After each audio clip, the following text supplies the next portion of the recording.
Welcome to my personal program, My Special Touch. Really, it is a great special touch in this morning.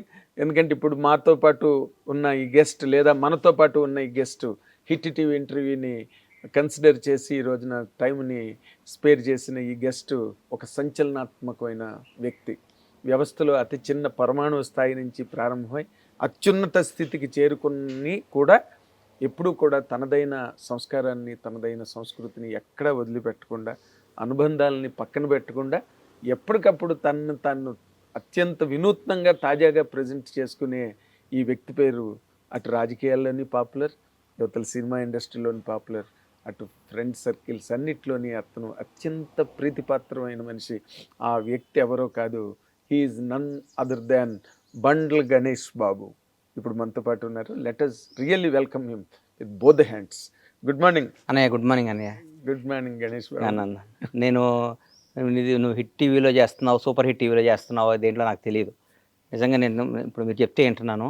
నేను ఇది నాగేంద్ర కుమార్ గారికి ఇస్తున్న interview. నేను last 1 year నుంచి ఇంటర్వ్యూలు వద్దులే, ఎందుకు మన పనులు మనం చేసుకుందాం అని బిజీగా ఉన్నాను. కానీ మీతో నాకున్న 30 సంవత్సరాల సాన్నిహిత్యం, మీరు నన్ను 2 years బ్యాక్ తమ్ముడు ఇంటర్వ్యూ చేద్దామన్నారు. తప్పకుండా అన్న ఎక్కడన్నా మీరు కనపడ్డప్పుడు నాకు ఆ గిల్టీనెస్, ఎందుకు మాట ఇచ్చాం పాప అనవసరంగా, పెద్ద ఆయనకి మంచోడు కదా అన్న, నాగేంద్రానికి ఇంటర్వ్యూ ఇవ్వాలి కదా అని మీతో కలిసి ఇంటరాక్ట్ అవుదాం కొద్దిసేపు, మీతో కలిసి కొద్దిసేపు కడుపు మనస్ఫూర్తిగా మాట్లాడుకుందామనే కానీ దీని ఒక ఇంటర్వ్యూ లాగో మీరు ఒక ఛానల్కి ఇద్దామని కానీ కాదు. ఇది నా బ్రదర్ నాగేంద్ర కుమార్కి ఇస్తున్న interview. Oh really I'm honoured. ఎందుకంటే మీ ఇంటర్వ్యూ గురించి అని ఛానల్స్ వాళ్ళు ఎలా పరిగెడతారో, మీ కంటెంట్ కోసం ఎంత దానికి ప్రయారిటీ ఇస్తారో నాకు బాగా తెలుసు. అండ్ అఫ్ కోర్స్ మీడియా అందరికీ కూడా తెలిసిన విషయం. అదేం పెద్దగా నేను కొత్తగా ఆవిష్కరిస్తున్న సత్యమేం కాదు. కానీ బట్ ఈ సందర్భంలో కూడా in spite of your busy schedule నా మీద గౌరవం ఉంచి, ఎందుకంటే అలాంటి మనుషులు తగ్గిపోతున్నారు సొసైటీలో కానీ ఇండస్ట్రీలో కానీ. But still you're leading it. Thank you so much. చిన్న జీవితం ఇది, క్లీన్గా వెళ్తానికి ప్రయత్నం చేయాలి. ఈ రోడ్లో కూడా అప్పుడప్పుడు స్పీడ్ బ్రేకర్స్ వస్తాయి, దెబ్బలు తగులుతాయి, ఎదురు దెబ్బలు తగులుతాయి, లేచి కట్టుకోవాలి. స్పీడ్ బ్రేకర్ తగిలితే మళ్ళీ లేచి నిలబడి పరిగెట్టడమే జీవితం. మరి రీచ్ అవ్వాల్సిందే. కానీ ఇట్లాంటి మామూలు చిన్నవి కదా ఉంటాయి. నాకు మీరు మాట్లాడుతుంటే చాలా విచిత్రమైన విషయం ఇప్పుడే అనిపించింది. ఏంటంటే మీలాంటి చాకచక్యం గల మనిషి, ఓర్పు నేర్పు ఉండి స్థిమితమైన మనిషి, స్థిరమైన మనిషికి కూడా ఎదురు దెబ్బలు ఉంటాయండి. జీవితంలో దెబ్బలు లేకుండా, జీవితంలో కష్టాలు లేకుండా, జీవితంలో ఏమీ లేకుండా ఉన్నాడంటే నమ్మకం ఎవరిని, ఎవరికైనా.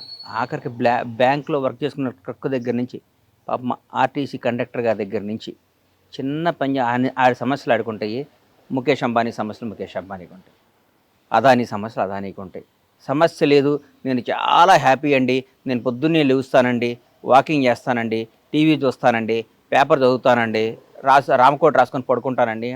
అట్లాంటి వాళ్ళు ఎవరో ఉంటారు కొందరు. వాళ్ళకి జీవితంలో ఏ ఆశ, ఏ గోలు ఏమీ లేదు. వరకు వాళ్ళకి తిండి కూడా వేస్ట్ అని ఫీల్ అవుతాను నేను.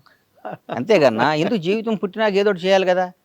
ఒకవేళ జీవితంలో ఏమీ చేయకపోతే ఎట్లన్నా, నేను కానిస్టేబుల్ కొడుకునిలే, మాకు ఆ స్థాయి ఉండదు, మనకి ఎందుకులే, మనకి ఇండస్ట్రీలో మన ఎవడ పైకి రానిస్తాడులే, మనం ఏదో చిన్న జాబ్ చూసుకుందాం, మనం సీఏనో సిడబ్ల్యూసీని చదువుకుందాం అనుకుంటే ఇవాళ తెలుగు జాతికి ఒక మెగాస్టార్ ఉండేవాడు. మెగాస్టార్ చిరంజీవి ఉండేవాడు చెప్పు. ఉండరు. ఆయన రైఫ్ రిస్క్ వేసాడు. ఆయన చేయాలనుకున్నాడు, సాధించాడు. క్రీస్తు పూర్వం క్రీస్తు తర్వాత లాగా చిరంజీవి గారి ముందు, చిరంజీవి గారి తర్వాత ఇండస్ట్రీకి రాశాడు. ఇది రాబోయే 100 సంవత్సరాల తర్వాత కూడా చిరంజీవి గారి ముందు, చిరంజీవి తర్వాత అని చెప్పుకుంటాం. చరిత్ర అది. వాస్తవానికి ఏదైనా మనం గెలిచినాడిది రాజు అనేటానికి గర్వంగా చెప్పాలి. ఓడిపోయినప్పుడు ఈ ప్రయత్నంలో లోపం వచ్చిందిరా బాబు, ఇంకోసారి ట్రై చేయని చెప్పాలి. కానీ నీకు అర్హత లేదయ్యా, నువ్వు ఓడిపోయావంటే ఎట్లా? వాడికి ఏ ఇన్సిడెంట్ వచ్చిందో, ఏ కారణాల వల్ల ఓడిపోయాడు అది. అంటే నా ఉద్దేశం ఏంటంటే, because I have seen you coming in to the film industry. వినోదం సినిమా ఫంక్షన్లో ఈ రోజుకి నాకు నిన్న జరిగినట్టు ఉంటుంది. ఈ పులులు సింహాలు ఉన్న ఈ అడవిలోకి ఒక లేడి పిల్లలాగా వచ్చాను నేను అని చెప్పి మీరు మాట్లాడడం నాకు బాగా గుర్తు. అవునవును, గ్రీన్ పార్క్ హోటల్లో. కానీ ఈ రోజు గారు అచ్చిరెడ్డి గారు, కృష్ణారెడ్డి గారు, వాళ్ళకి ఈ సందర్భంగా వాళ్ళకి ఇంకొకసారి హృదయపూర్వక ధన్యవాదాలు, కృతజ్ఞతలు తెలియజేసుకుంటున్నాను. కృష్ణారెడ్డి గారు, అచ్చిరెడ్డి గారు చాలా మంచి మనుషులు అన్న, బంగారాలు వాళ్ళు. అవును, ఎంత మంచివాళ్ళు అండి వాళ్ళు. చూసావా వాళ్ళు ఎంతమందికి ఆ రోజు లైఫ్ ఇచ్చారు. ఇలా అయ్యో బాబు ఎంతమందికి ఎన్ని సినిమాలు తీశారో, ఎంత మంచివాళ్ళు. 18 ఎంత వరుస కృష్ణారెడ్డి గారు తెల్ల పుస్తకం, తెల్ల పుస్తకం. తెల్ల పుస్తకం అని కృష్ణారెడ్డి గారు నిజంగా. అదే ఆ రోజు కట్ చేస్తే బండ్లు కానీ అనా నేను జీవితంలో మీరు అనుకున్నట్టు I'm not a successful man, నాకు తెలుసు. రియల్లీ నేను సక్సెస్ అయ్యానని మీరు అందరూ అనుకుంటారు, నేను కాదు, నాకు తెలుసు. ఇది చాలా విపరీతమైన స్టేట్మెంట్. నేను సక్సెస్ అయ్యానని అనుకుంటే ఎట్లా?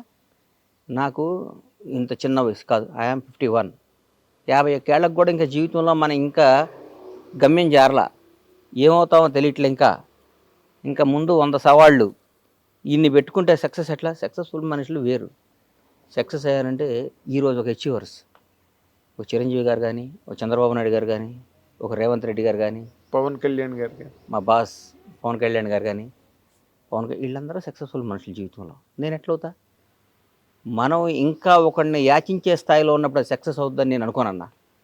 Still I'm in that position. నాకు అది కావాలని అడిగే స్థాయిలో ఉన్నా కాబట్టి నేను కాదు, నేను ఒకరిని శాసించే స్థాయికి వచ్చిన రోజు నాకు సక్సెస్ అయినట్టు.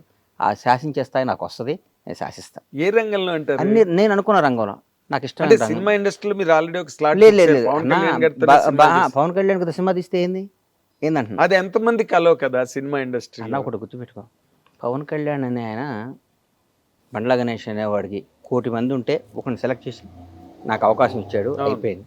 సినిమా తీయగాలని నేను గొప్ప కాదు, ఆయన నాకు అవకాశం ఇచ్చాడు, అది నా గొప్పతనం, నా అదృష్టం. ఆయన గొప్పతనం నా అదృష్టం. అంతేగాని సినిమా నేను తీసేదండి పవన్ కళ్యాణ్ సినిమా, ఆయన నాకు ఇచ్చిన అవకాశం నేను వాడుకున్నాను. కానీ ఈ రోజుకి కూడా నేను అప్ టు మార్క్ వెళ్ళలేదని నా ఫీలింగ్.